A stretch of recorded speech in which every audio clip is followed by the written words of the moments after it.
بالله من الشيطان الرجيم بسم الله الرحمن الرحيم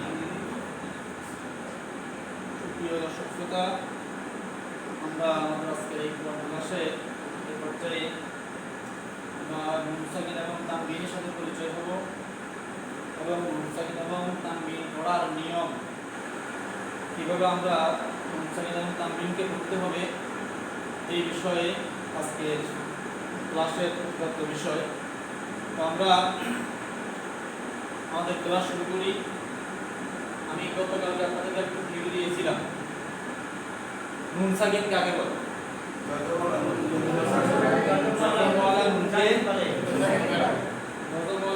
নুন সাকিন বলে নাকি? এরপরে তানবিন কাকে বলে?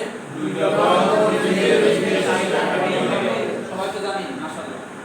তাহলে যজমওয়ালা নুনকে নুন সাকিন বলে, দুই জবর দুই জের পেশে তানবিন বলে। নুন সাকিন এবং তানবিন পড়ার নিয়ম হলো চারটি। কয়টি? চারটি। আমি নামগুলা মুখস্থ না করতে পারলেও কিন্তু নিয়মগুলো কিন্তু মুখস্থ করতে হবে, ঠিক না?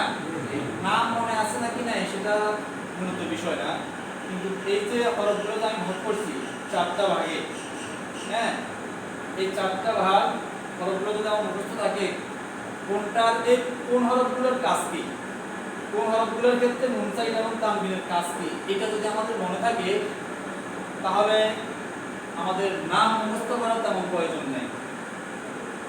তাহলে প্রথম দেখেন একটি হরফ আছে কি? বা। বা। এই একটি প্রকারের মধ্যে একটি হরফ বা, আরেকটি প্রকারের মধ্যে আছে 6টি হরফ, আরেকটি প্রকারের মধ্যে আছে 6টি হরফ, আরেকটি প্রকারের মধ্যে আছে 15টি হরফ। হ্যাঁ, তাহলে কয়টি হলো? 6 6 12 13 28, বাকি আছে কয়টি? 29টি হরফ মিলতে হলে একটি, সে হরফটি হলো আলিফ। আলিফের উচ্চারণটা মূলত কিসের মতো হয়? হামজার মতো হয়। তো তার কারণে মনে করেন হামজা, আলিফটাও হামজার মধ্যে চলে আসছে। অর্থাৎ নুন সাকিনের পর যদি আলিফটাও আসে তাহলেও কি হামজার যে নিয়ম সেই নিয়মটাই প্রযোজ্য হবে। কথা বুঝছেন কিনা? জি। তার উত্তর আছে 29টি হরফ এখানে মনে করেন চলে আসে নাকি? জি। আচ্ছা, এবার আসুন এই বা হরফটি যদি নুন সাকিন এবং তানবিনের বামে আসে পরে আমি কি নুন সাকিন এবং তানবিন মুছে ফেলবো? দেখলাম তো আমরা নাকি? তারপর চোখ করে দেখি লিখে রাখি আরো করে কয়েকটি উদাহরণ দেখার জন্য জায়গা দাও।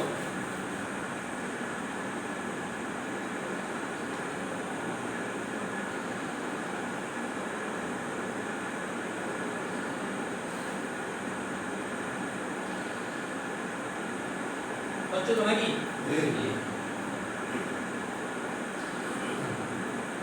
এটা হলো নুন সাকিন আর এগুলো হলো কি? তানবিন। এবার আসুন এই যে বা হরফটা নুন সাকিন এবং তানবিনের কোথায় আসবে? পরে, বামে। নুন সাকিন এবং তানবিনের বামে আসবে, বা পড়তে গেলে পরে আসবে নাকি? জি। আমরা যখন ডান দিক থেকে আরবি পড়ি তখন বাম দিকে যাই, তার মানে নুন সাকিন এবং তানবিনের বামে আসবে, আবার যেহেতু বাম দিকে যাচ্ছি এটা পরে। হ্যাঁ, কথা বলছি কি? জি। এখন এই নুন সাকিন এবং তানবিনের পরে যদি বা হরফটি আসে, শুধুমাত্র একটি হরফ বা আসে, তাহলে আমাদের কায়দাটা কি হবে? হ্যাঁ, এটা সংক্ষেপে চিনার একটা উপায় আছে, সেটাও বলে দিচ্ছি। শুধু মনে রাখতে হবে বাটা। যদি কোথায় ওই নিয়মটা না থাকে তাহলে আপনার এই বা হরফ ফেলেই কি মনে করতে হবে যে নুন সাকিন এবং তানবিনের কায়দাটা এখানে চলে আসছে।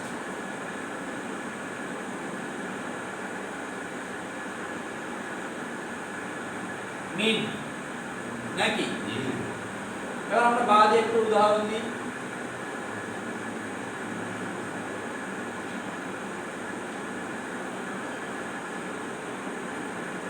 মিন মিন মিন মিন হচ্ছে নুনে যজম, কি হয়েছে? মিন। বাংলায় বলুন তো কিভাবে হবে? বাংলা বানান মরশিকা দন্তান্ন মিন নাকি? এখন এই নুন সাকিনের পরে যখন বা হরফটি আসলো, এখন আমি গতকালকে বলেছিলাম বা হরফ এর যে নিয়মটা সেটা হলো ইকলাব, আর ইকলাবের অর্থ হলো পরিবর্তন করা। এখন এখানে কাজটা কি হবে, নুন সাকিনের পরে যখন বা হরফটি আসবে তখন আমরা এখানে দেখা গেছে এখন যেহেতু আধুনিক প্রকাশনীগুলো, এই আধুনিক প্রকাশনীগুলোর মধ্যে দেখা গেছে এটা তেমন একটা বাদ পড়ে না, আগে একসময় বাদ পড়তো, মানে নিয়মটার কারণে এখানে ছোট্ট করে একটা মিম প্রশ্ন মতো দেখা যায়। যারা পড়েন নিয়মিত কি তারা একটু দেখেন না, এই ছোট একটা মিম থাকে। হ্যাঁ, এখন আমরা এই বা হরফটি যদি এই কায়দাটা যদি আমাদের মনে নাও থাকে, এই ছোট মিমটা দিয়েও আমরা মনে করে নিব এর কায়দাটা কি হবে। কথা বলছি কি না? যেহেতু আধুনিক প্রকাশনগুলো সবগুলোর মধ্যেই এগুলো এখন দিয়ে দেয়। হ্যাঁ, আগের যে প্রকাশনগুলো এগুলোর মধ্যে থাকে না, নেই, কিন্তু এখন আধুনিক প্রকাশনের মধ্যে দিয়ে দেয়।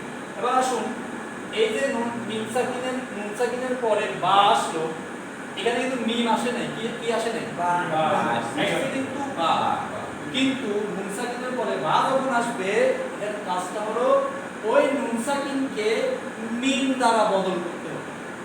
কি দ্বারা? মিম দ্বারা। অর্থাৎ এখানে আমরা মরশিকার দন্তন্য মিম বলছিলাম, কিন্তু মরশিকার দন্তন্য মিম না বলে আমাদেরকে বলতে হবে মরশিকার ম। কি মানে মিম কার ম, তাদের ক্লিয়ার করার জন্য বলতেছি। আমরা কি আরবিতে পড়তে কি মরশিকার ম এভাবে পড়তে নাকি না, মানে মিম না বলে বলতে হবে কি মিম। মিম দন্তন্য উচ্চারণ না করে বলতে হবে কি মিম। কি আর পাশাপাশি গুণ করতে হবে। কি করতে হবে? গুণ করতে হবে। মিম বাআদি, মিম বাআদি, বলেন মিম বাআদি, মিম বাআদি, আবার বলেন মিম বাআদি। কিন্তু এই কায়দাটা যদি এখানে না হতো, এই ধরনের কায়দা যদি না থাকতো, তাহলে কি পড়তাম আমরা? মিম বাআদি, মিম মিম বাআদি পড়তাম না, মিম বাআদি। কিন্তু কায়দাটা আসার কারণে আমরা পড়তেছি কি এখন মিম বাআদি। মিম অর্থাৎ নুনটা এখন আমরা পড়তেছি না, মিম পড়তেছি। নুনের স্থলে আমরা মিম ধরব, কিন্তু আমরা তো উঠিয়ে দিব নুনটাকে না। নুন সাকিন আসার কারণেই তো মিমটা আসছে, এরপরে বা নাকি। তাহলে মিম বাআদি, মিম বাআদি। এই যে নুনের উপরে যে জজমটা, আমরা এই নুনের উপরে জজমটা নুনটাকে পুরো নুনটাকে আমরা তখন না পড়ে বদল করে পেলে, পরিবর্তন করে পেলে আমরা সেই জায়গায় কি ধরবো? একটা মিম, ছোট একটা মিম ধরবো। তাহলে মিমে যে মিমে জজম, মিম কথা বলছেন কি না? মিমে যে মিমে জজম, মিম মিম মিম প্লাস গুণনা, মিম বাআদি, মিম বাআদি, আবার মিম বাআদি। এটা হলো নুন সাকিনের পরে যখন এই একটি হলো বা আসে, নুন সাকিনের পরে যখন কি আসছে? বা আসছে। এবার আসে তানবিনের কথা তো বলছি, তানবিনের পরে যদি বা আসে তখন কি হয় দেখেন।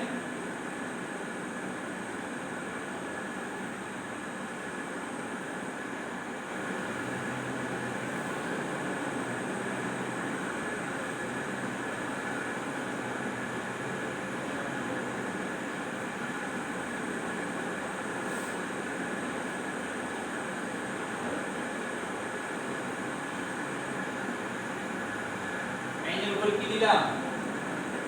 এটা কি? এটা বলুন তো আইন। বুঝছেন তো নাকি? শব্দের শেষে আইনের সূরত নাকি? হ্যাঁ, এগুলো দেখা যায়, বুঝা যায়। প্রথমটা কি? সিন।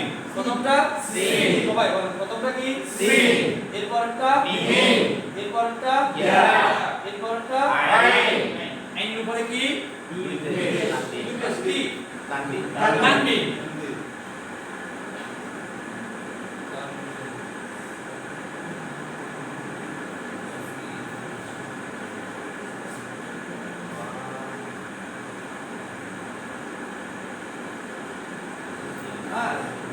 বিশেষ করে এই শব্দ দুইটা সামিউন শোনা, বাসিরুন দেখা।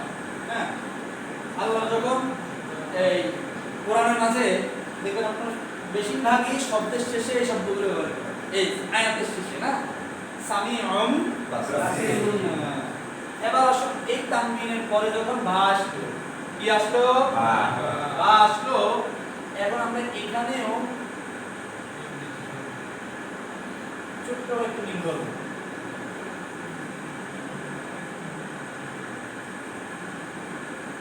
বড় হয়ে যাচ্ছে, দেখা যায় না, দেখা তো যায়, যেন ছোট হয়, মোটা হয়ে যাচ্ছে।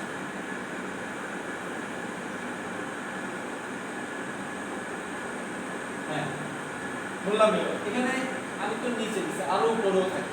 হ্যাঁ মানে এই মিমটা দিয়ে আপনাদেরকে বলতেছে আপনারা এখানে সামি উন উন হওয়ার কথা, জি হওয়ার কথা, উন অসউ দন্তন্য হওয়ার কথা না, জি উন, কিন্তু উন না বলে দন্তন্য উচ্চারণ না করে করতে হবে কি উন উন মিম, অর্থাৎ ম উচ্চারণ করতে হবে নাকি।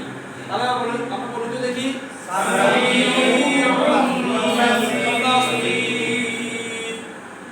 সামিউম বাসীর, বলি সামিউম বাসীর, আবার বলি সামিউম বাসীর, সামিউম বাসীর, সামিউম বাসীর।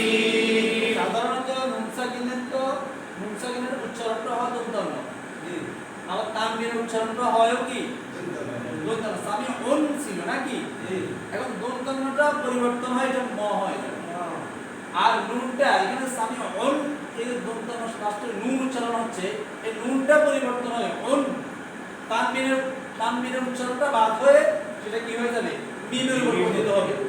তাহলে মিমের উপর একটা যজম ধরে, এখানে যেরকম মিমের উপর যজম ধরলাম, এখানেও মিমের উপর যজম ধরে আইনটা এসে মিমের সাথে মিলে যাবে। সামিউম বাসীর, সামিউম বাসীর, আবার বলি সামিউম বাসীর, আবার সামিউম বাসীর। মিন বাদি সামিউম বাসীর, সামিউম বাসীর। মিন বাদি সামিউম বাসীর, সামিউম বাসীর। বুঝতেছে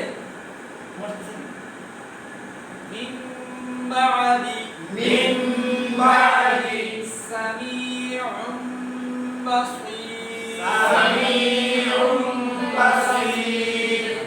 তাহলে এবার আমরা বলি তো দেখি, এই নুন সাকিন এবং তানবিনের পরে যখনই বা আসবে তখনই ওই নুন সাকিন এবং তানবিনটা মিম দ্বারা পরিবর্তন করে ফেলতে হবে। এটা হলো কি এই ইকলাবের কায়দা, মানে ইকলাবের নিয়মটা হলো এটা নাকি। আর আমরা সহজ কথা হলো, যেহেতু কোরআনের মাঝে ছোট একটা মিম থাকে, যখন এই মিমটা পাবেন তখন এই আগে হরফটা এসে মিমের উপর যজম ধরবে, নুন সাকিন এবং তানবিনটা শেষ। হ্যাঁ আগে হরফটা এসে কি মিমটাকে ধরবে, মিমের সাথে মিলে যাবে নাকি।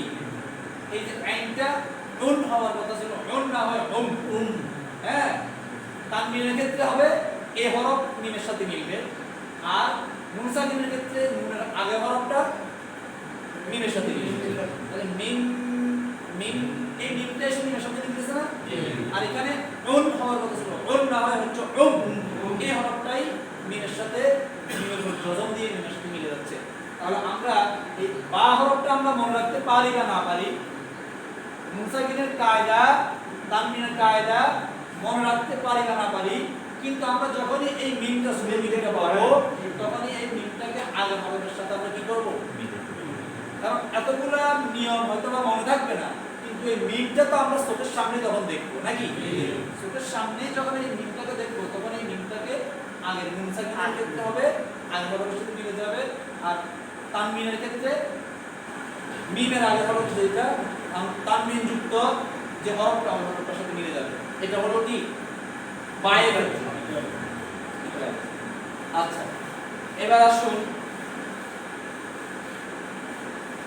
এখানে তো মিম দ্বারা আমরা বুঝলাম নাকি, মিম দ্বারা বুঝলাম যে এখানে মিম, এই ছোট মিম দ্বারা আমরা বুঝে নেব এটা হলো ইকলাবের কায়দা। এবার আসুন আমরা যদি এখানে আসি, এখানে কয়টি হলো? 6টি। একসাথে কি হবে? ইয়ারমালুন।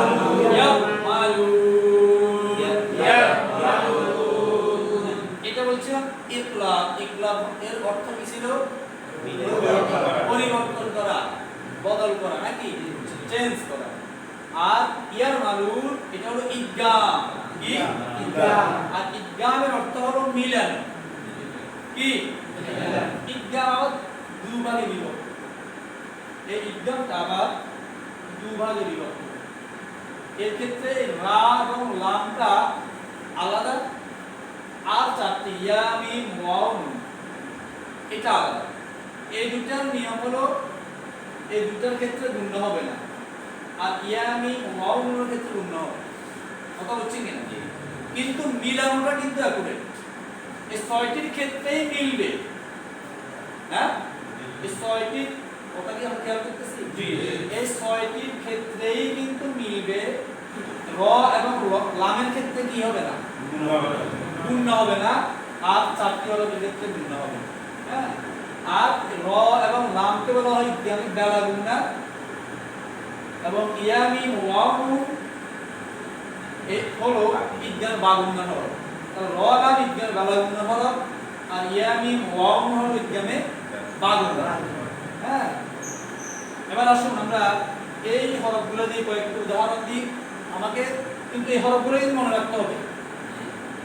এক্ষেত্রে কিন্তু এখানে যেমন বায়ের কথা মনে রাখছে একটি হরফ বা, এখানে 6টি হরফ কিন্তু মনে রাখতে হবে। কি? ইয়া রা মিম লাম ওয়াও নুন। আর এই ইয়া রা মিম লাম ওয়াও নুন ইয়ার মানের ক্ষেত্রে হলো মিলবে। কি? আর হলো নুন সাকিন এবং তানবিনের পরে 6টি হরফ যদি আসে, তাহলে নুন সাকিন এবং তানবিনের পরে 6টি হরফ আসার কারণে এগুলো আগের হরফের সাথে কি হয়ে যাবে? মিলে যাবে। যেমন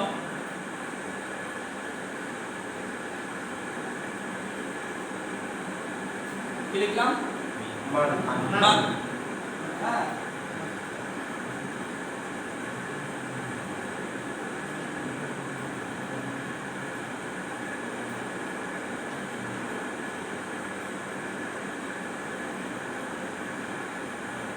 এটা কি? মিম। চলো তো মিম। এটা নুন। এটা ইয়া। ইয়া। ইয়া এবং তার ক্ষেত্রে পরিবর্তনটা কি? মানে এটা কি? সিধা নিয়মটা। তার ক্ষেত্রে হলো উপরে নকটা, ইয়ার ক্ষেত্রে হলো নিচে। খেয়াল রাখবেন। এটা হলো কি? ইয়া। এটা হলো ক। ক। এবং ফায়ের সাথে পরিবর্তনটা কি? কফের উপরে 2 নকটা, ফায়ের উপরে 1 নকটা। এখানে যদি 1 নকটা দিতাম তাহলে এটা কি হয়ে যেত? ফা। এখন কি? ক। এটা ওয়াও। এটা লাম। এটা কি? জবর। এটা পেশ। এটা পেশ। এটা মাশাআল্লাহ। তাহলে এবার আসুন নুন সাকিনের পরে কি আসছে? ইয়া। এখানে আছে? আছে। আছে নাকি? আছে। আছে। এবার আসুন, যেহেতু আমরা নুন সাকিনের পরে ইয়াটাকে দেখতে পাচ্ছি, যদি আমরা এখানে পড়তে যাই মূলত নিয়ম বাদ দিয়ে, এখানে যেভাবে আছে এভাবে যদি পড়তে যাই তাহলে কি হবে বলুন তো? মান ইয়াকুল। মান ইয়াকুল। মান ইয়াকুল। মান ইয়াকুল। কিন্তু না, যেহেতু আমরা পড়ছি ইদগাম অর্থ কি? মিলানো। আর নুন সাকিনের পরে যদি এই 6টি হরফ থেকে যে কোনো একটি হরফ আসে, এখানে ইয়া আসছে, তাহলে এই নুন সাকিন এবং তানবিনটাকে কি করতে হবে? এখানে মিলাই করতে হবে। কি করতে হবে? মিলে। মাইন নুনটা কি পড়ছি? নুনটা কি পড়লাম? না। এই মিমটা নুনটা উজ্জ্ব থাকবে। কি থাকবে? নুন সাকিনের কারণেই কিন্তু মিলতেছে। এখন আমরা পড়তে গিয়ে কিন্তু নুন সাকিনটা পড়তেছি না, পড়তেছি কি? মিমটা আসলে মিলতেছে কিসের সাথে? ইয়ার সাথে। আর ইয়ার সাথে মিলছে একদিকে, অন্যদিকে কোন না নাকি? মাইন ইয়াকুলু। আবার বলেন। এই যে আমরা মিলাতে গিয়ে দেখা যাচ্ছে এর উপর কি দিলাম? তাসদীদ। তার মানে ইয়াটা কবার উচ্চারিত হচ্ছে? দুইবার। প্রথমটা মাইন মিম ইয়া। মাইন মাই মাই গুণনা ছাড়া হবে কি মাই। মাই কিন্তু গুণনা করতে গিয়ে আমরা নাকে নিয়ে যাচ্ছি মাই নাকি তাহলে এটা এখন দুইবার হয়ে যাচ্ছে মান ইয়াকুলু মান ইয়াকুলু বলেন মান ইয়াকুলু মান ইয়াকুলু মান ইয়াকুলু আর নুন সাকিনের পরে যদি ইয়া আসে নুন সাকিন এবং তানবিনের পরে যদি ইয়া আসে ওই নুন সাকিন এবং তানবিনটাকে কি করতে হবে এটার সাথে মিলে ফেলতে হবে তার মানে আগের হরফটা এসে কি ইয়ার সাথে মিলে যাচ্ছে যেহেতু আমরা ইয়ার উদাহরণ দিচ্ছি আমরা ইয়ার কথা বলতেছি তাহলে কিভাবে মিলতেছে বলেন তো দেখি সবাই মান ইয়াকুলু মান ইয়াকুলু মান ইয়াকুলু আবার বলেন মান ইয়াকুলু আবার বলেন মান ইয়াকুলু সাথে মান ইয়াকুলু আচ্ছা এটা হলো গুণনা সহ মানে বা গুণনা ইদগামে বা গুণনার একটা কায়দা নাকি যেহেতু বলছি ইয়া মিম ওয়াও নুন খেয়াল রাখতে হবে র এবং লামের ক্ষেত্রে গুণনা হবে না আর বাকি চারটির ক্ষেত্রে গুণনা হবে ইয়া রা মিম লাম ওয়াও নুন র লাম ছাড়া চারটি গুণনা আর দুটি কি নয় গুণনা হবে না কিন্তু মিলবে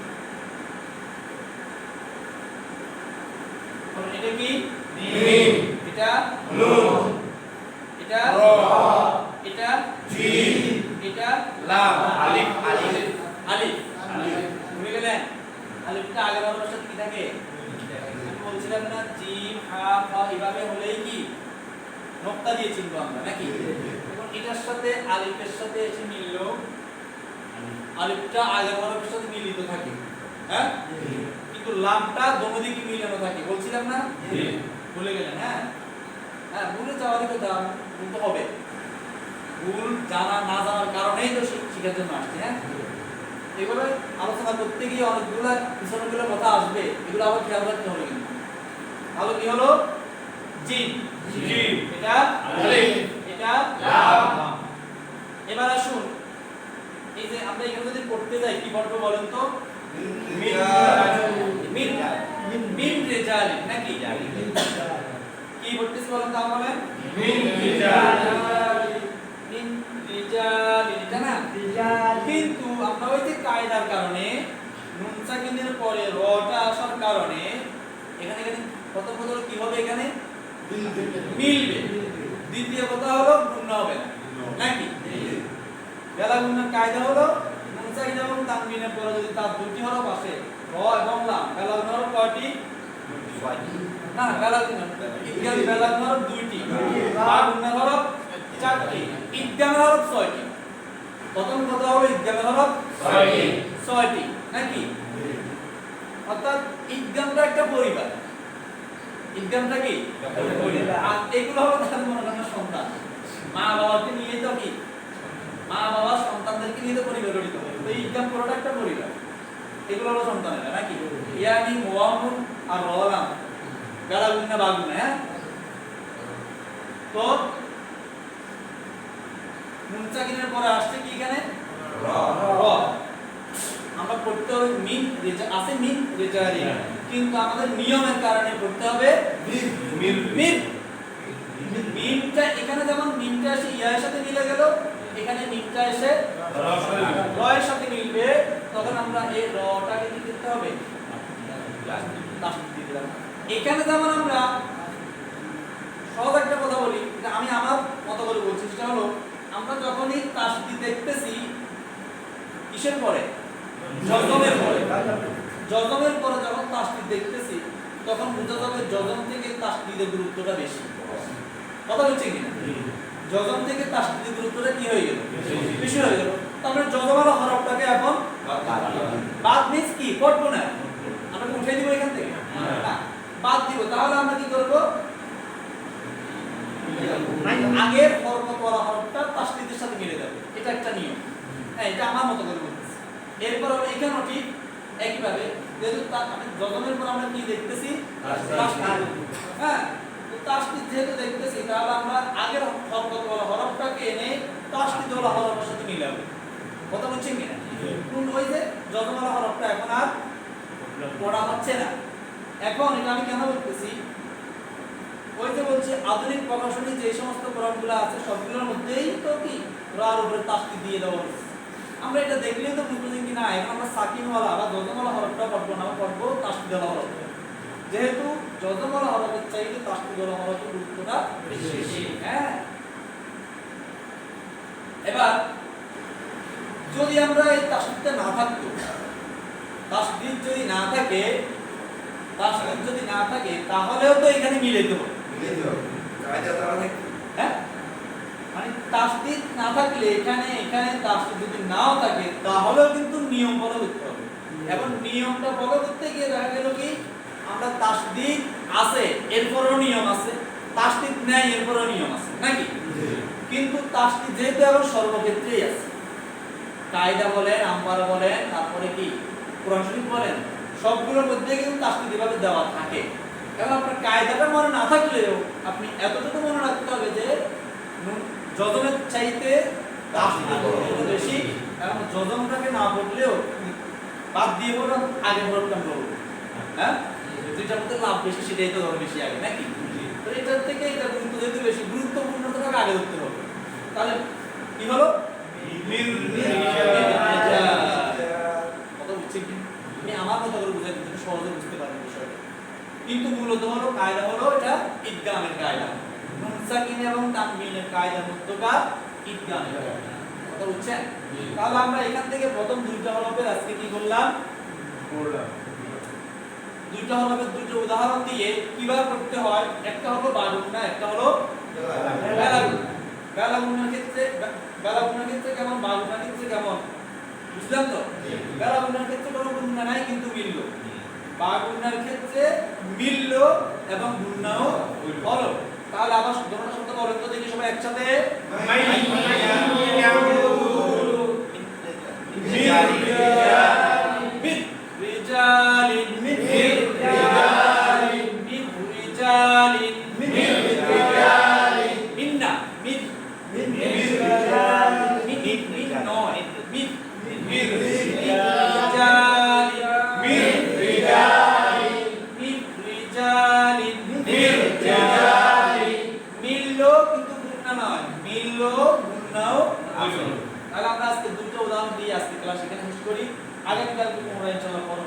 উদাহরণ হবে এবং আমার কি আলোচনা হবে আল্লাহ আমাদেরকে যতটুকু বলছি এতটুকু আয়ত্ত করার জন্য তৌফিক দান করুন আমিন আসসালামু আলাইকুম